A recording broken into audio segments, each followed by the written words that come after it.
Libya urges UN to lift arms embargo to tackle his Libya has asked the UN Security Council to lift an arms embargo so that it can deal with the Islamic State group and other militants.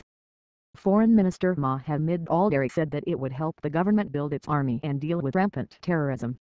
Egypt said it supported Libya's request at an emergency session of the UN Council on Wednesday. Rival militias have been battling for control in Libya since 2011.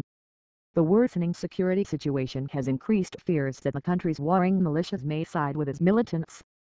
Mr. Dari said Libya needed a decisive stance from the international community to be able to tackle the threat. If we fail to have arms provided to us, this can only play into the hands of extremists, he said. Libya has been under an arms embargo since the 2011 uprising that drove out the former leader, Muammar Gaddafi. Egypt's Foreign Minister Saad Shawkari said he supported the lifting of the embargo as events in Libya posed an enormous danger. He also called for a naval blockade on arms heading to areas of Libya that were not in the control of the internationally recognized Tobruk government. The BBC's Nick Ryan in New York says that both Egypt and Libya seemed to have stepped back from earlier requests for a gunman date that would allow an international force to battle is on Libyan soil. Our correspondent says that Western diplomats will have strong reservations about lifting the arms embargo because of fears that weapons could fall into the hands of militia groups. On Monday, Egyptian forces bombed alleged IS targets in Libya after the release of a video that appeared to show IS militants beheading 21 Egyptian Coptic Christians.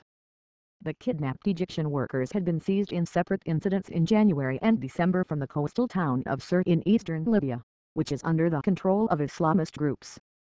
Egypt's President Abdel Fattah al-Sisi has called for a resolution allowing international forces to intervene in Libya. Egyptian officials have also suggested that a US-led bombing campaign against IS in Syria and Iraq could be extended to Libya.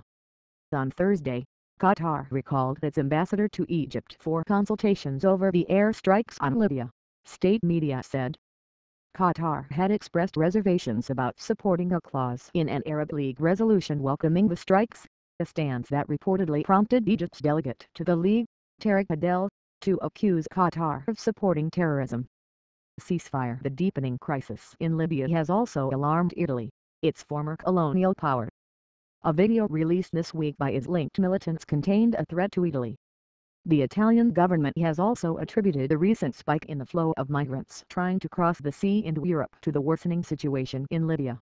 The Italian Foreign Minister Paolo Gentiloni said, in a special address to Parliament, that Italy would be ready to help monitor a potential ceasefire in Libya and help train its national army. But, he added, this could only happen under the auspices of a broader, internationally agreed ceasefire. Libya has two rival governments, one based in Tripoli, the other in Tobruk. On Wednesday, the military jet reportedly conducted an airstrike on an airport in the town of Sinton, which is controlled by the internationally recognized government.